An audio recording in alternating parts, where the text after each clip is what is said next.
Olá, boa noite a todos. Como vão? Para quem não me conhece, meu nome é Nayana Martins, você é a mediadora da palestra de hoje. Sejam todos muito bem-vindos. Essa é a nossa 7ª palestra do Pilar de Desenvolvimento e Qualificação de Fornecedores do programa Força Local da Samarco. Peço por gentileza para que vocês escrevam no chat ao lado o nome completo de vocês e a empresa ou instituição a qual vocês fazem parte, para que assim a gente consiga aí emitir os certificados de participação ao final desse evento. Bom, antes de começar, eu gostaria de apresentar o nosso palestrante. O nome dele é José Augusto dos Santos Servino, da Servino Consultoria. Ele vai estar falando um pouquinho hoje para a gente sobre negociação para desenvolvimento de negócios, e ele é graduado em Engenharia Mecânica, com ênfase em produção na UFES, e adentrou lá na CST em 1984 e 84, trabalhando com projetos de modelos matemáticos e propostas de melhoria de processos e sistemas. Atuou também hoje ArcelorMittal, como gerente geral de RH, onde gera o processo de segurança e saúde, benefícios, Fundação de Previdência Privada, enfim. Saiu em 2015 da Arcelor e concretizou esse sonho de ter sua empresa, servindo solução empresarial, e hoje está aí para ajudar todos nós a desenvolver pessoas e negócios. Então, agora eu gostaria de convidar para falar para vocês sobre negociação, o José Augusto Santos Servino. Olá, pessoal, boa noite a todos. Obrigado, Nayana, pelas palavras aí. Tá? São 40 anos de estrada aí, do jeito que você falou, só não precisava repetir o 84 duas vezes, né? Que aí o pessoal olha assim, estou ficando muito velho, cara, mas nada disso. Feliz da vida e muito orgulhoso de ter sido lembrado por vocês da DVF para estar falando para o pessoal aí. Então, assim, nos próximos minutos aí, que a gente vai estar junto, eu vou estar falando um pouquinho sobre negociação, talvez não no formato mais tradicional do que é ganha-ganha, perde-perde, perde-ganha, porque eu acho que isso já não faz muito sentido hoje, né?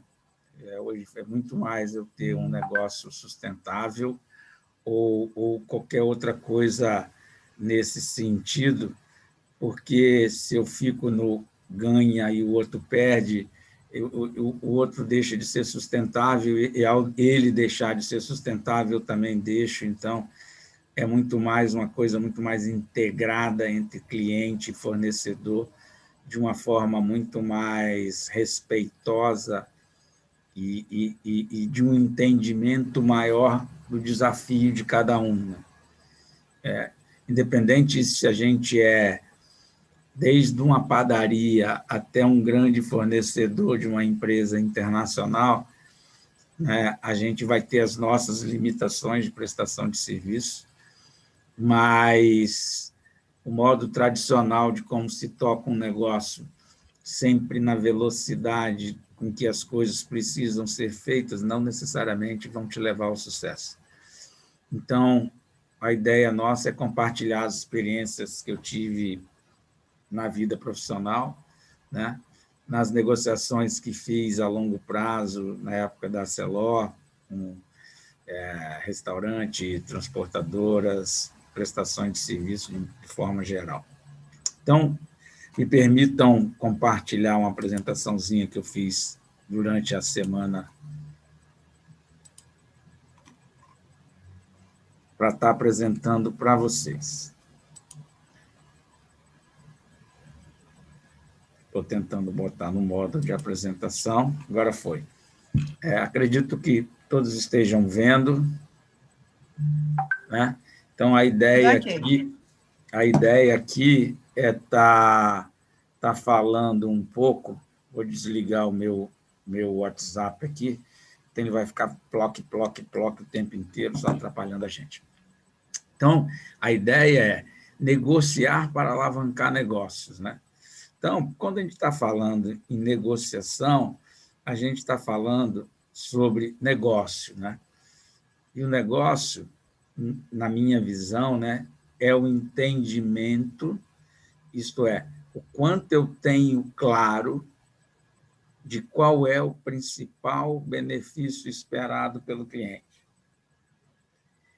Ela é uma definição mais tradicional, que, se eu sei qual é o benefício, tem uns que eu posso até criar um benefício para atrair, mas, ao criar, ou ele já existe, o negócio vai estar baseado em atender o cliente nesse detalhe de sua necessidade.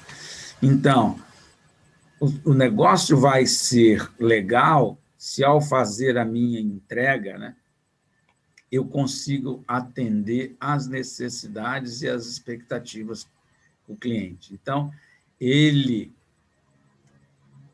demanda algo, algo precisa ser feito, né? Eu fui escolhido para que isso seja feito por mim ou pela minha empresa, e aí eu vou ter que ter o trabalho de que o meu cliente fique satisfeito. Então, passando pela ideia inicial do que é um negócio, que é algo que eu crio, para dizer de maneira até mais moderna agora, que talvez seja para eliminar a dor de alguém ou alguma coisa parecida, mais na visão da inovação, mas que eu seja percebido como produtor de serviço ou qualquer outra coisa, ou um atendedor de demanda, é o que nós somos o tempo inteiro, que o meu propósito vai ser que o meu demandador fique satisfeito. Se isso não for percebido, ou for percebido que eu trabalho como um favor, ou você me pediu, eu faço, mas que na percepção, na lente de visão dele, ele não me entenda como alguém que está ali para resolver um problema dele, ou para alavancar a competitividade dele, ou para eliminar uma dor dele, tá certo?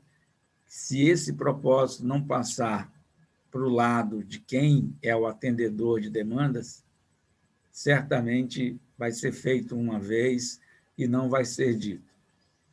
E, historicamente, né? Historicamente, essa visão aqui, né, é a cara que a gente gostaria que o nosso cliente tivesse quando a gente atendesse a necessidade dele. Mas, normalmente, historicamente, as coisas não funcionam muito desse jeito, né? Funcionam num formato de que, quando algo precisa ser feito, botei aí uma oficina mecânica ou qualquer coisa que precisa ser feita, e eu fui convidado, ou ganhei um contrato, ou ganhei uma negociação para ser a pessoa que vai ser feito,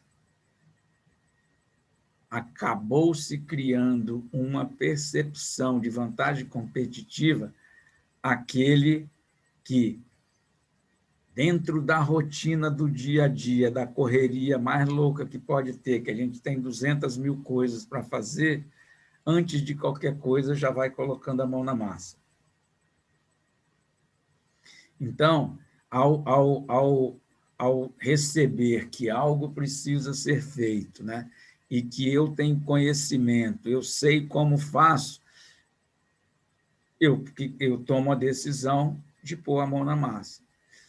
E, na pretensão de que ser o mais rápido vai me trazer os melhores resultados. O que a gente tem visto é que, ao fazer nesse formato, né, a gente começa a ter perdas, né? Porque o óbvio, que é uma palavra complicada, tá certo? E como eu fui treinado na época da CST por japoneses, eles falavam, óbvio para quem, seu servino? Então, se eu acho que aquilo era óbvio e não é óbvio para o meu cliente, e eu gastei matéria-prima, tempo, planejamento para fazer algo dentro do meu óbvio, mas não dentro do óbvio do meu demandador, eu começo a ter perdas. Perdas vão significar custos a maior, vão reduzir as suas margens significativamente, né? Vão gerar impactos na sua imagem e reputação, isto é, servindo é rápido, mas nunca entrega no formato que a gente faz. Tudo que ele entrega tem muito retrabalho, tudo que ele entrega tem muito erro, e isso te impacta direto. E o que vai acontecer é que você vai ter um cliente não satisfeito, e um cliente não satisfeito na demanda da velocidade, da concorrência ou de qualquer outra coisa, ele vai procurar outro fornecedor. Mas você fala, mas servindo, se eu demorar muito para fazer as coisas, o outro faz mais rápido. O que é mais rápido, consistente, correto e sustentável a longo de prazo, numa construção de confiança de fornecimento, e a gente pode provar que, às vezes, não precisa gastar muito tempo. A autoconfiança do que eu sei fazer, isso aqui eu já fiz 10 vezes, mas não necessariamente, ao ter todo esse domínio, o óbvio que você construiu vai ser exatamente o óbvio do cliente demandador. Podem ter diferenças simples e pequenas, mas que não vão bater, vão dar retrabalho. Às vezes vai colocar o seu cliente em situação difícil porque ele estava contando com a sua entrega para fazer outras entregas a partir dali. Então, a ideia, pensando a partir nisso, compartilhar com vocês, isso vocês podem usar essa equação para qualquer coisa que vocês forem fazer, que é que eu chamo de equação do seu negócio, que é S igual a R menos E, onde S é satisfação, ok? R é o resultado do que eu produzo, então o R é pôr a mão na massa, é fazer, e o E é o que o meu cliente realmente precisa. Então, normalmente, ao olhar por essa equação, muitos fornecedores,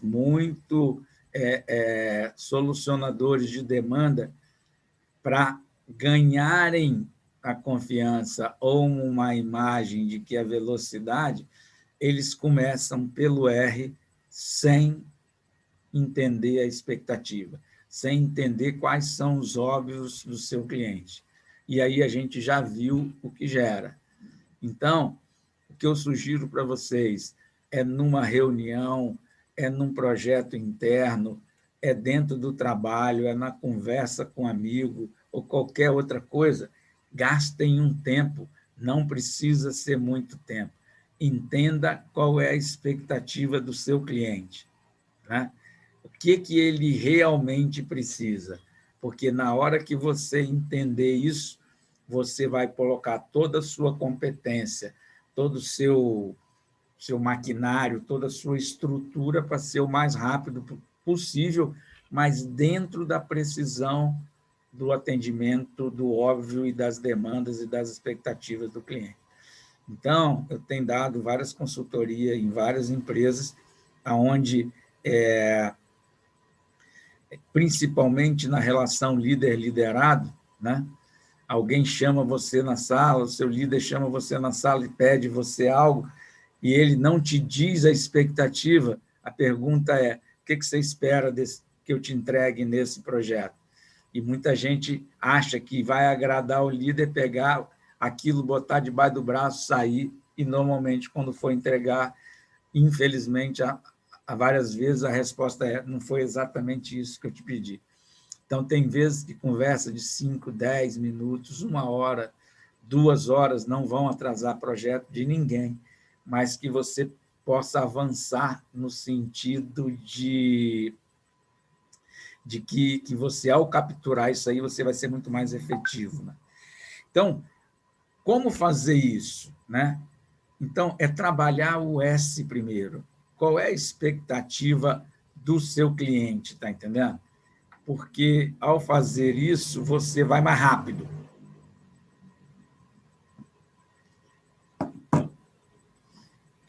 E atender e capturar a expectativa não é adivinhar, né? É ouvir o seu cliente, né? O que você espera dessa demanda, né? Ao eu não fazer isso, o que vai te impactar no seu trabalho? Então, não tente adivinhar as coisas. Eu já trabalho com ele e com essa empresa há 20 anos, eu já sei como é que eles funcionam.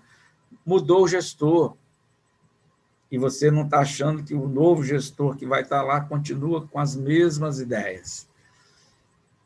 E, às vezes, não. Então, aprofunde, estude o seu cliente, está entendendo? Hoje você tem internet com os dados aí, falando de tudo, converse com pessoas que já trabalharam lá, tá certo? Conversem com o próprio cliente, invista tempo nisso, porque hoje, certamente, ao fazer isso, você vai por um caminho diferenciado, porque você está demonstrando para ele que você não é um simples provedor, né? Você está ali compartilhando as dores e os problemas que ele tem, e, ao estudar, você vai ser muito mais efetivo nas soluções geradas. Ou, se você não tiver essa competência, buscar as parcerias mais importantes para serem feitas. Outra coisa é, faça perguntas poderosas, né, ao seu cliente. Se você tem dúvidas, pergunte o máximo que você puder. O que você espera desse projeto, né? Se esse projeto não for feito, o que ele vai impactar em seus resultados, né? Como eu poderia melhorar a sua competitividade sendo provedor desse serviço? Então, você vai pegar muito mais informações, porque aí, com essas informações, que normalmente não são discutidas no momento da negociação ou no momento da preparação das coisas, você vai ser um fornecedor muito mais completo na visão da demanda, e não simplesmente entregar aquilo que está ali escritinho no contrato, e para esse tipo de entrega tem vários e vários e vários. Se você quer ser o diferenciado, capture mais informações, né? Um exemplo, uma coisa simples, uma agroloja, uma loja de frutas e tal, o cara está perguntando para o cliente o que ela poderia, o que ela usa, o que ela come, né? Eu sempre vou, no sábado de manhã, comprar pão na padaria, eu chego lá, eu nunca coincido com pão quente, está entendendo? Então, eles nunca me perguntam qual é o melhor horário, nunca, não foi uma padaria só, não, está entendendo? Nunca tem uma tabelinha, o pão sai tal hora, tal hora, tal hora. Poderia não gastar meu tempo, às vezes fico lá 10, 15 minutos, né, esperando. Ou levo algo para casa, que eu estava com um pouco de pressa, que foi abaixo da minha expectativa. E algum dia, se eu vou em outro lugar e esse atendimento, alguém me pergunta sobre a minha, como é que o senhor gosta? De um pão mais clarinho, mais queimadinho, é mais quentinho, não sei o quê. Então, nós temos horários, tudo direitinho. E essas coisas hoje têm informações sobrando, né? Você tem lá, se você baixar o livro caixa de uma padaria, você tem todos os horários direitinho, bem como dentro das organizações, para os provimentos de serviço, vocês conseguem, fazendo perguntas poderosas, buscando informações que vão trazer base para, quando você pôr a mão na massa, aquela massa ser uma massa diferenciada e percebida por quem está pagando a conta do outro lado. Outro ponto é negociar parâmetros. Esse aqui é um ponto muito interessante, porque o proponente ele sempre vai colocar como listagem do que ele quer, tá certo? Coisas que não necessariamente ele precisa, mas acaba virando escopo. Se você simplesmente não fizer perguntas poderosas, você pode estar gerando uma proposta ou gerando um orçamento de que alguém pode ter perguntado, isso é fundamental para você, precisa ser feito dessa forma, aí começa, na negociação de parâmetros, a utilização das perguntas poderosas.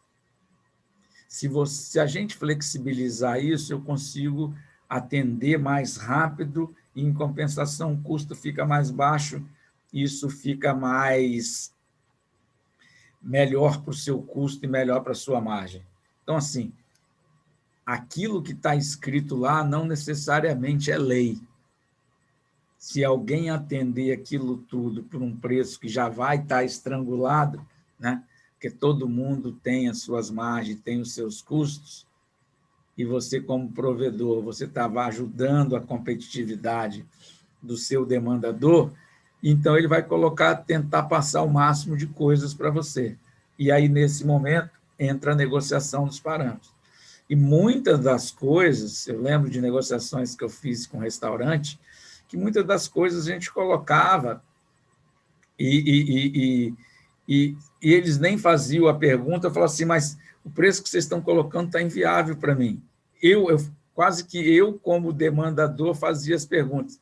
Se eu flexibilizar em alguma coisa, ajuda a melhorar o preço de vocês, quer dizer, o contratante é que às vezes tem que fazer todo esse papel de animador do processo, e que é exatamente o caminho errado. Se a gente está querendo, de forma sustentável e perene, ter negócio com bons clientes, é cada vez mais entendê-los, né? E nunca sentar na soberba de que, por eu estar lá há muito tempo, ou eu conhecer todo esse processo, eu já domino o óbvio não tem domínio. Então, negociar parâmetros é sempre importante para que você seja cada vez mais efetivo. E quando você faz isso e captura todas as expectativas, você consegue mitigar retrabalho. Porque muitas das coisas, ao começar a fazer perguntas, e essas perguntas efetivas começam a clarear exatamente aquilo que precisa ser preparado, produzido e entregue, eu saio das minhas ideias que dariam naqueles slides anteriores de perdas, retrabalho. Então, com isso, eu reduzindo isso, eu passo a ser mais competitivo. E a competição é assim, gente, do jeito que está aí, né? Esperamos ser o Usain Bolt, mas a diferença aí são de milésimos de segundo, ok? Então, quanto mais eu planejo e me preparo para fazer uma proposta, ou, ao ganhar essa proposta, produzir aquilo que precisa ser feito, eu me torno muito mais competitivo. E o competitivo na visão de que, ao ter toda essa competência, ter esse modelo mental de atitude e ação, eu melhore significativamente a competitividade também do meu cliente. Então, a competitividade é 200%. Se eu aumento a minha, eu aumento 100%. E aumentar 100% a minha, eu aumentar 100% do meu contratante, então vira um processo 200%, que é o processo mais efetivo possível.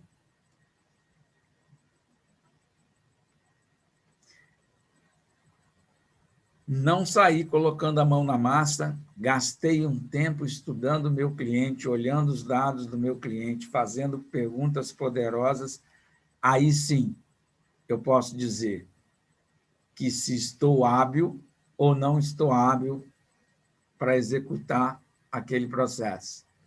Recomendo que, caso você não esteja habilitado, não tente, porque, ao não estar habilitado, você vai detonar o S, porque o resultado, que é o R que você for produzir, não vai atender às expectativas.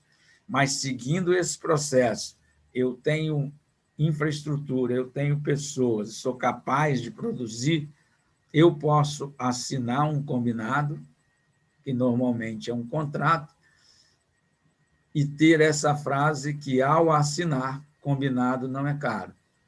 Porque, ao assinar que vou fazer, eu já gerei uma expectativa de data, qualidade, custos, relações interpessoais e N coisas mais que eu vou cumprir a partir daquele momento. Então, o que a gente vê muito hoje, né, é que a palavra combinado não é caro, é muito difícil. Você vê obra pública aí, começa uma obra e a 23ª negociação ou contratação vai terminar a obra muito abaixo da expectativa do que a população necessita ou qualquer outra coisa.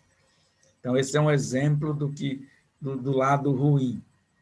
Mas, se eu, ao gastar tempo nessa fase, né, gastar no intuito de investir tempo nessa fase, para que eu tenha as coisas mais claras possíveis, ao assinar combinado não é caro, vai ficar muito confortável para mim, confortável dentro do mais desconfortável possível, mas o meu contratante talvez durma, vai sonhar menos comigo, né? Porque eu começo a cair na confiança dele, porque ele é um cara que me estuda, é um cara que sabe o que eu quero, e, ao saber do que eu quero e das informações, ele é um cara que tem competência, atitude, engajamento para entregar o melhor possível. E aí, certamente, em todos os outros serviços que forem feitos, você vai ser lembrado. Na verdade, nós vamos ser sempre lembrados das coisas, ok? Porque a gente vai ser lembrado pelo cara que vem aqui e resolve os meus problemas, ou eu vou ser lembrado pelo cara que vem aqui e aumenta os meus problemas. Se for da segunda parte, né, certamente, ao alguém perguntar referência, né, por mais que o boca a boca, e o boca a boca hoje é via Instagram, LinkedIn, e as pessoas hoje não têm o menor preocupação em dizer que esse cara é bom, pode contratar, ou educadamente, né? Olha, se você dava uma pensada, ou alguns mais atirados falar, não vai não, que você vai se ferrar. Então, essa fase inicial de trabalhar o da expectativa, ela pode, num primeiro momento, aparecer que eu vou andar um pouco mais lento, mas, ao final, eu vou ser extremamente efetivo. Alguma pergunta, Nayara? Até o momento, podemos seguir? Podemos seguir, Sermina. Eu acho que, só fazendo uma complementação aí, né? O que você está falando é aquela famosa ideia do bolo, né? Que a gente conversou antes. Foi. Se você não sabe qual bolo, né, o seu filho quer, você acaba, às vezes, investindo num bolo de chocolate, quando, na verdade, ele queria apenas um bolo de laranja, enfim. E aí, então, medir essa expectativa é uma parte muito importante, né, desse processo de negociação. Assim, eu acho que é a parte fundamental, né? Então, muito bom essa comparação aí que você fez. Só para clarear para a turma que não está nos ouvindo, que, quando a gente estava preparando a palestra, eu perguntei para a Nayana e para a Raquel, né, se elas podiam preparar um bolo para mim, tá entendendo? Tipo, contratei as duas, né? Aí depois perguntei qual é o bolo que eles iam me entregar. E eu não gostei do bolo de nenhuma das duas. Então, assim, quando a gente não trabalha a expectativa, a frustração é 200% também. Elas se dedicaram muito para fazer um bolo para me agradar, E eu, infelizmente, falei, ó, cara, eu não como bolo de chocolate. Eu não como... eles falaram que ia fazer um bolo de cenoura. Eu falei, não como bolo de cenoura. E a outra falou, é um bolo de fubá. Não. Então, assim, não tentem adivinhar o que o seu demandador deseja. Então, assim, ao assinar, o nosso objetivo é fazer a diferença para o nosso cliente. Então, se a gente tem todo esse bloco de informações, a gente estudou qual é o problema, estudou o que aquele problema impacta, ao entrar e assinar um combinado não é caro, eu tenho que fazer diferença para aquele cliente. Se é uma parada de manutenção, que tem programação de 0 retrabalho, 0 acidente, e voltar na hora, no mesmo ritmo da fábrica, eu tenho que entregar isso. Né? Se eu estou fornecendo um serviço de limpeza industrial, né? E que... mas o que você está fornecendo? Não, estou fornecendo bem-estar para as pessoas. O que eu estou tentando, ao deixar aquilo limpo, é que, ao estudar, as pessoas num lugar sujo são menos produtivas. E eu simplesmente só ir lá medir metro quadrado e tal, talvez não vá entregar o melhor serviço, não vou ter a melhor percepção. Então, essa é uma pergunta que todo provedor deveria fazer. A partir de todas as informações que eu tenho, como eu faço, ou como eu transformo essas informações na maior diferença de competitividade ou de qualidade de vida ou de atendimento da expectativa para o meu cliente. Ok? E aí, nesse momento que eu já estudei o cliente, já fiz uma proposta, já assinei um combinado, sei que diferença que eu preciso causar, diferença positiva que eu preciso causar no meu cliente, a coisa vira para o interno. Né? Então, agora as negociações vão ser internas. Né? Na hora que eu for colocar a massa, eu vou trabalhar com a letrinha R, agora que eu tenho todas as informações, a Nayana pode preparar o bolo para o servindo, porque agora ela sabe qual é o bolo que eu gosto. Ok? Quente, frio, morno, com café, sem café. Então, agora eu posso começar a produzir. E aí, gente, eu começo a negociar e a me comunicar com o meu time, porque vai ser o meu time que vai produzir aquela diferença positiva. Então, eu preciso liderar pessoas e inspirar pessoas para que elas façam, entendam e estejam dispostas a entregar o máximo da sua competência, do seu engajamento, da sua vontade, para que aquilo que a gente prometeu ocorra. Então, a função do líder no atendimento de uma demanda é fundamental. Então, algumas recomendações. Ouça a sua equipe. Eu sempre recomendo fazer uma coisa que a gente chama de check-in de manhã cedo. Junta a turma e pergunta, aí, galera, como é que está? Como é que foi o dia? Estão preparados? O desafio é esse? Alguém com algum problema? Né? Observem as pessoas, se elas estão prontas para aquele desafio. Todos estão preparados, tem alguns novatos, não tem. Então, e tem pessoas que precisam de alguma ajuda, então, ouvir para o líder que tem, naquele momento, o grande desafio de fazer a diferença para o seu cliente é fundamental. A outra coisa é cuide das pessoas, principalmente nesse momento que a gente está vivendo agora, né? Pandemia, onde uma das emoções maiores, né? Eu nem entrei muito em detalhe, ia preparar até alguma coisa, mas eu deixei nesses slides até para a gente gastar um pouco mais de tempo e estar falando, né? As pessoas, elas vivem baseadas em emoções, né? E nesse momento a emoção mais frequente é medo, né?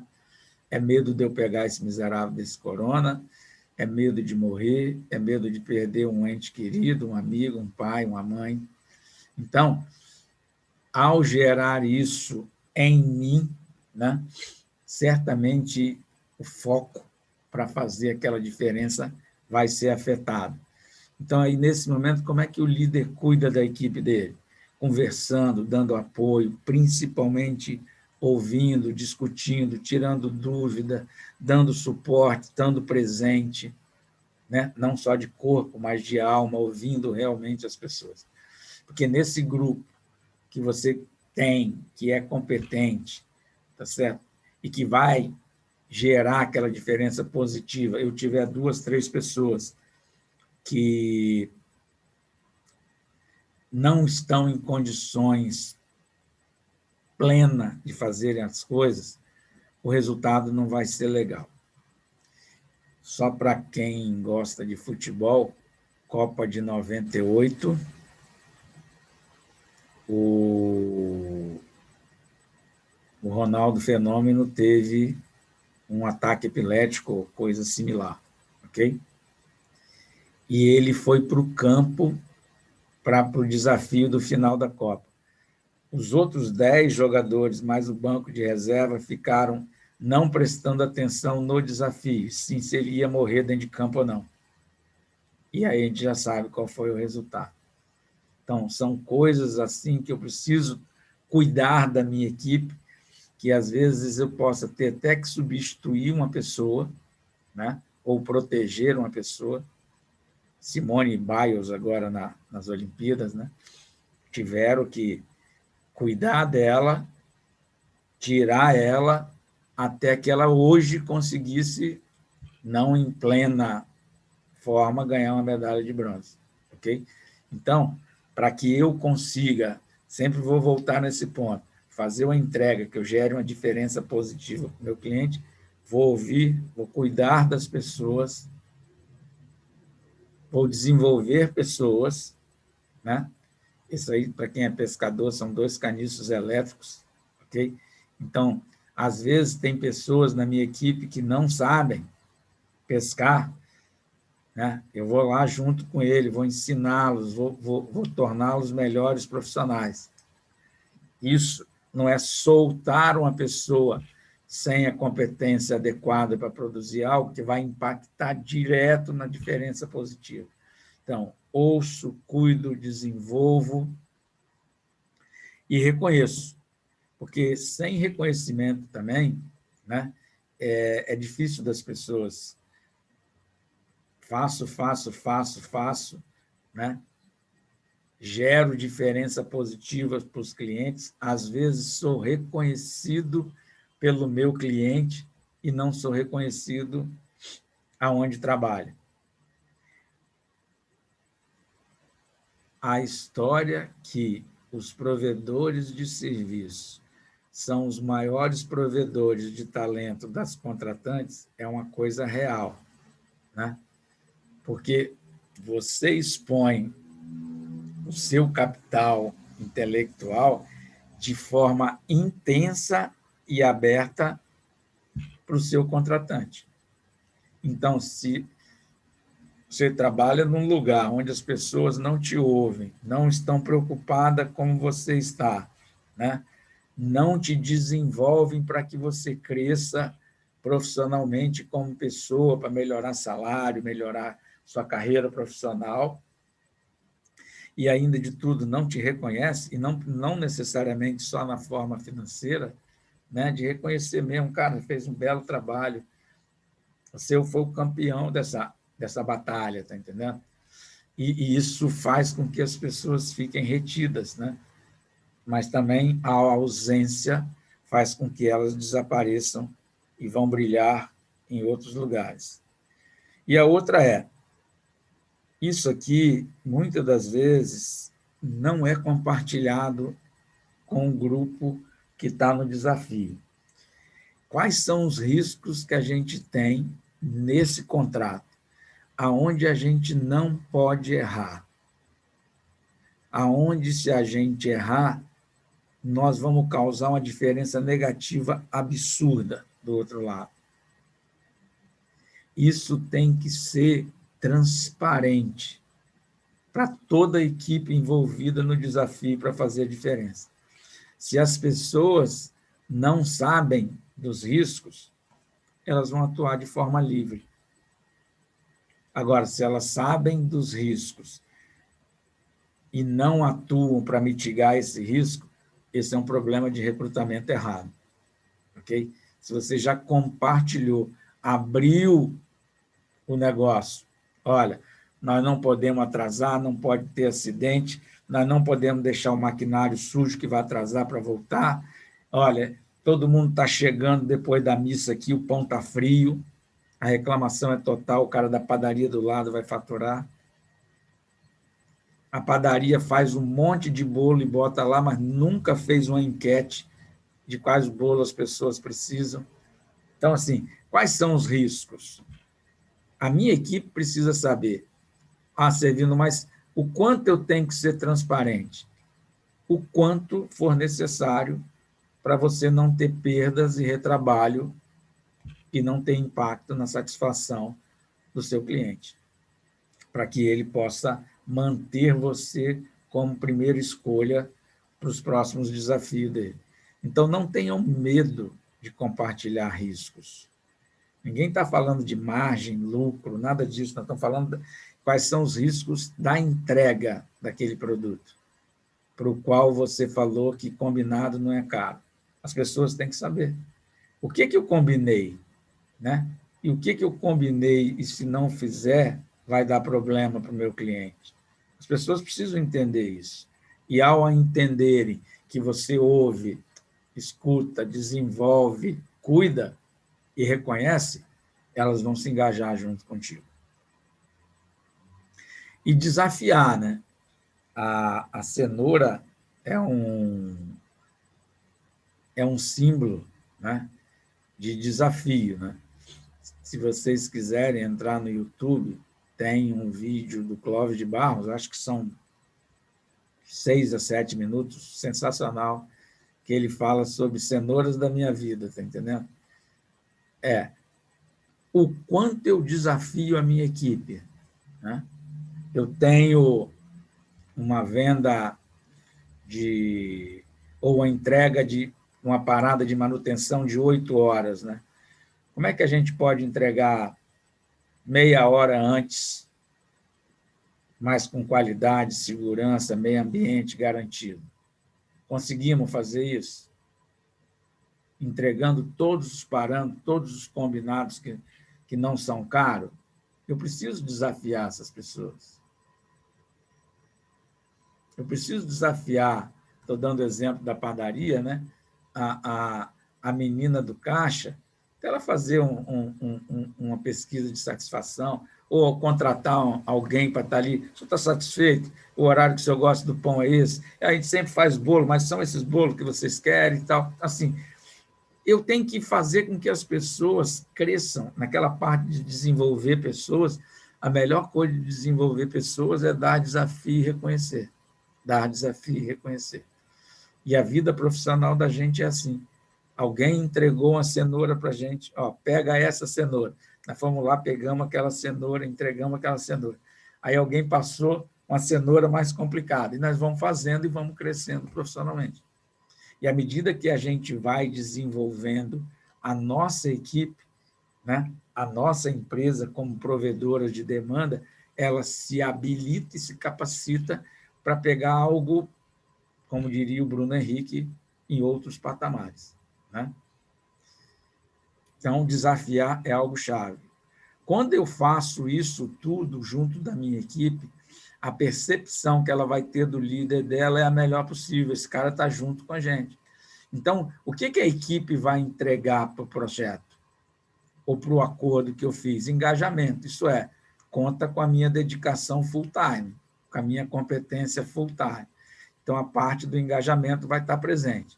A outra é, o clima interno vai estar bem melhor. Por quê? Porque não tem muita fofoca, não tem muita conversa oculta, aquilo que você fica conversando na cabeça e não fala para ninguém, aquilo fica ruminando na sua cabeça. Então, quanto mais for transparente, quantas coisas. E clima interno está provado que gera de 20% a 30% de produtividade. As pessoas trabalham mais felizes, né? E aí tem gente falando para tudo quanto é lado aí sobre felicidade no trabalho. A felicidade vem muito do líder, da relação líder-liderado, né? Quanto que eu tomo conta, mas quanto o liderado também toma conta do líder para ajudar. Então, o cara fica sozinho para tomar conta de 50, os 50 não ajuda o cara. Então, o clima interno, ao fazer isso, vai fazer com que você aumente sua competitividade de surpreender o cliente. Sem um clima interno legal, você pode chegar até naquele S, mas você não vai ter um S+. Vai ser difícil chegar. O cara fala assim, cara, você me surpreendeu. Eu esperava isso, você entregou muito mais. E é isso que junto, né, o engajamento da sua equipe. O contratante olha para um cara que trabalha na sua equipe e vê que ele está preocupado com o contratante. Ele entende as dores do cara, eu estou fazendo isso porque vai melhorar algo para você. E ao melhorar algo para você, você vai cumprir e vai nos chamar para desafios melhores. Né? E ao desenvolver as pessoas, elas vão começar a propor melhorias contínuas no que a gente faz. E melhorias contínuas melhora a satisfação do cliente, melhora os meus custos, as minhas margens, e com isso eu posso reconhecer melhor as pessoas. Por quê? Porque se eu melhoro a entrega para os meus demandadores, eles vão me dar novos desafios, e ao me dar novos desafios, eu melhoro o meu faturamento, eu contrato mais gente, eu desenvolvo mais gente. Ao contratar mais gente, eu preciso de supervisor, eu preciso de gestores, eu preciso de líderes. Então, as pessoas... É tudo um movimento positivo. Né? Todo um movimento. Caso contrário, não preciso nem repetir, vai ser uma queda direto no sentido de estar voltando. Né? Eu não melhoro, eu não sou percebido, não tem novos desafios, e fechei. Né? Fechei, e aí as pessoas que estavam comigo vão ter que sofrer na busca de outras recolocações. E ao fazer isso tudo, é uma palavra que hoje que é reputação, principalmente para a molecada jovem aí, eles não querem colar o nome deles aonde a reputação não é boa.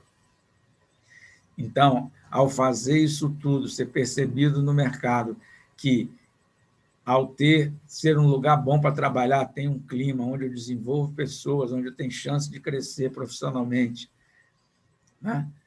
As pessoas, os melhores vão querer trabalhar com vocês. Se os melhores forem trabalhar com vocês, independente que sejam os engenheiros, nada, pode ser um panificador, pode ser uma pessoa que limpa a sala do presidente da empresa que você está gerando serviços de qualidade para ele, não importa. Essas pessoas vão querer trabalhar com você, e ao querer trabalhar com você, vai transformar a sua empresa em diferenciada. Caso contrário, lá é um lugar ruim de trabalhar, então vai gente ruim trabalhar. E ao ter gente ruim trabalhar, o compromisso vai ser sempre muito caro, porque para entregar vai ser um gasto louco de energia e outras coisitas mais. Se a gente fizer isso tudo, a gente vai ter a certeza que, ao final do processo, a gente vai estar fazendo entregas de qualidade. Entregas de qualidade vai ser onde aquele S de satisfação medido, ele vai ser verídico, né? E que vai ter um gostinho de quero mais, vai ter um gostinho de, não, eu gostei do servindo, então, da próxima que pintar, vamos consultá-lo. Em alguns lugares, eu falo para você, olha, não tem nem concorrência, porque já existe uma confiança de negociação de preço e você já sai na frente pela confiança e pela diferença positiva que você faz no negócio dos seus contratantes. E aí eu passo ter uma certificação pelo meu cliente, que sou um cara que gera o meu cliente satisfeito. E isso, como diz a propaganda do cartão, isso não tem preço. Porque o cara, num seminário, numa roda de boteco, na igreja, sei lá, onde, na pelada, qualquer lugar que você tiver, e você fala assim, eu estou precisando disso. Olha, a Raquel é a melhor pessoa para estar fazendo isso. Já trabalhou para mim, já trabalhou para fulano de tal, tal, tal, tal. A outra pergunta também pode ser, Rayana, e o Servino, hein? Estava pensando em contratar ele para fazer isso. Você fala, rapaz, não faz isso, pelo amor de Deus. Já me deu problema nisso, problema nisso, problema nisso, problema nisso. Não adianta você fazer a melhor proposta que você imaginar. Para quebrar essa imagem de uma reputação ruim, ela é muito difícil. Para construir é uma luta. Para destruir são segundos, segundos, segundos, segundos. E aí sim, ao fazer isso, né, começa o negócio a ter a rentabilidade e crescimento, porque a minha percepção de que faço diferença positiva nas demandas dos meus contratantes, mais contratantes vão me chamar para que eu repita esse processo de atendimento, aonde a satisfação do meu cliente vem em primeiro lugar do que eu vou produzir. E, ao fazer isso, eu me transformo num negócio promissor. Vou crescer, posso ir mais do que até a minha perna, muita gente cresce mais do que você pode crescer até o ponto que você não produza um S negativo. Enquanto você estiver crescendo, mas você tem condição e braço para entender as expectativas e fazer a diferença, cresça. Na hora que você falar, eu estou crescendo vegetativamente, mas a qualidade de atendimento começou a desejar, você corre o risco de voltar à estaca zero e a inércia, né, de mover da estaca zero é muito, muito, muito, muito complicado. E aí, meu amigo, se você fizer isso, eu te garanto que o seu negócio vai decolar, porque você vai ser percebido como um cara parceiro, né? É o cara que se dedica a entender por que eu te chamei, né? E, ao entender por que eu te chamei, você coloca a sua empresa, a sua equipe full-time, dedicada e focada, com todas as informações de forma transparente, para que aquele resultado seja o melhor. E aí tem algumas informações minhas, aí deixei uns 7 minutinhos para a gente trocar. Primeiro, agradecer a paciência de todos, desculpe pela correria, esse é um tema que precisava até de mais tempo, mas o combinado não é caro, né, dona Nayana? Combinamos nesse horário, para deixar uns minutinhos. Agradeço aí a paciência de todos e vamos para perguntas e respostas. Eu vou descompartilhar nesse momento o material para a gente voltar. Bom, Servino, primeiramente, obrigada. Falo em nome de todos, né? A gente recebeu aí alguns comentários pelo chat, falando que a palestra foi muito boa. E temos perguntas. A primeira delas... Começar pelas fáceis. Pelas fáceis, vamos lá. É do Sérgio Rangel. Servino, parabéns pela palestra. Poderia resumir quais os principais erros cometidos pelos negociadores? Obrigada. Olha só, o negociador, primeiro que são os dois lá, tem o negociador de quem está comprando e o negociador de quem está vendendo. O que está vendendo, né, o que está comprando, desculpa, o que está comprando, um dos grandes erros é ele aumentar uma expectativa,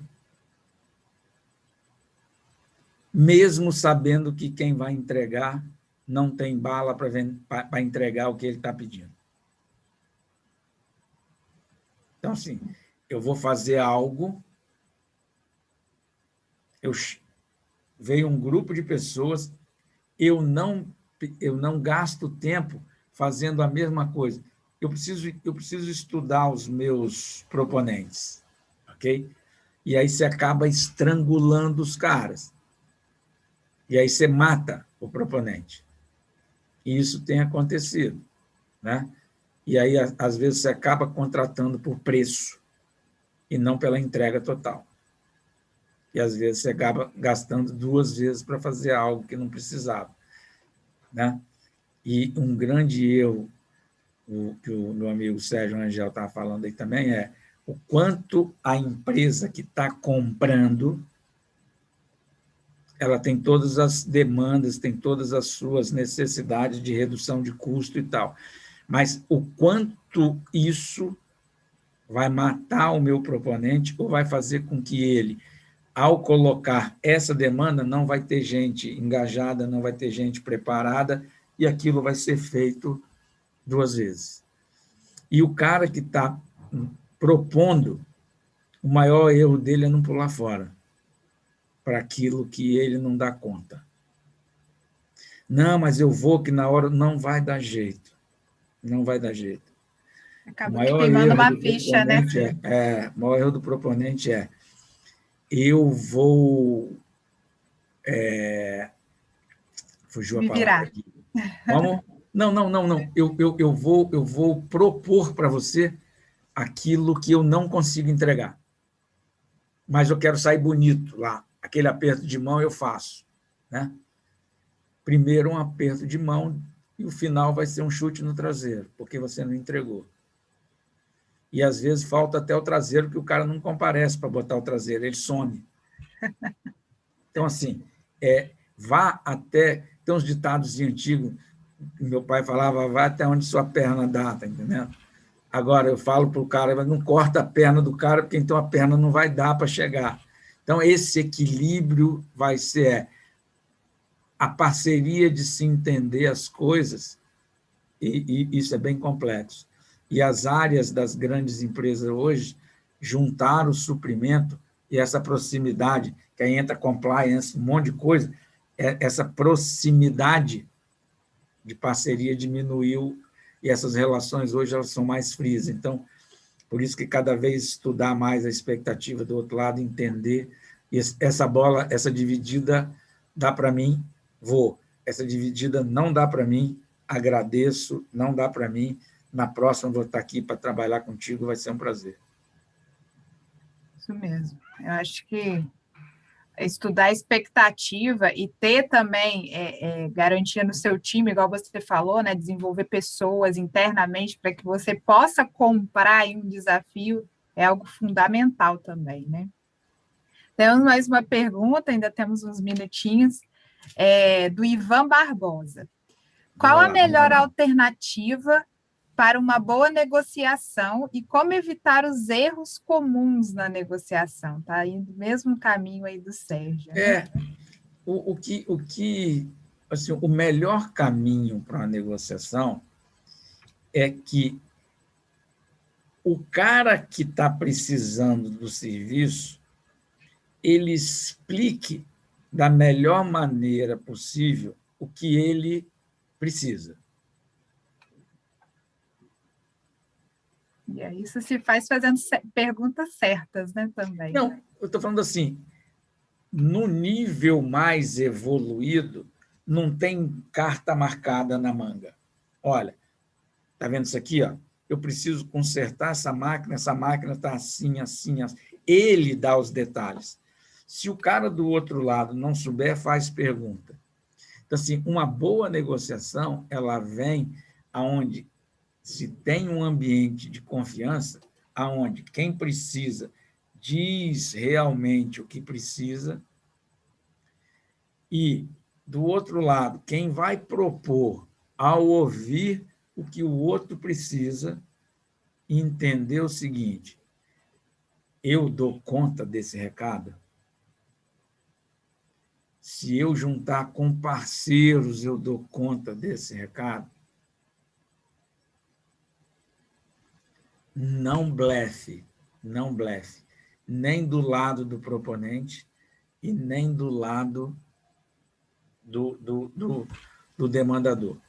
Porque quando chegar ao final, algo que precisa ser feito tem que estar feito. E se não tiver claro, aquilo que vai estar feito não vai estar de acordo com o que um cara pediu, mas não vai estar porque ele não foi claro. Então, assim, Nayana, a responsabilidade de fazer perguntas poderosas, como aqui nós estamos falando mais para proponente do que para contratante, provavelmente, né? Eu falo, se você não entendeu tudo, pergunta.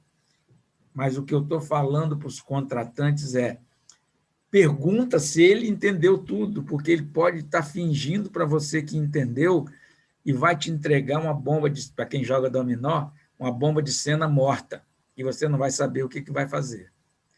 Então, assim, é uma relação 200%. Eu explico 100% do que precisa ser feito e eu entrego 100% daquilo que foi me dito para ser feito. Então, a entrega de uma boa negociação é uma entrega 200%. Se só um tentar entender e o outro não abre o jogo, 100% não vai ser suficiente para aquilo ser feito, aquilo que precisa ser feito dentro da expectativa, né? Então, tem que ser um processo de 200%. Então, ele não vai ser efetivo, não vai ser efetivo. Perfeito. Agora, o mundo não é assim, né? Não é assim tão prático, Não é né, tão Zé? prático assim. E aí é O que vem a arte. que eu falo é, tente avançar na relação cliente-fornecedor para que essa transparência, né, esse 200%, cada vez mais se evolua. E, ao se evoluir, nós reduzimos o custo dos dois lados, negociando parâmetros que são desnecessários.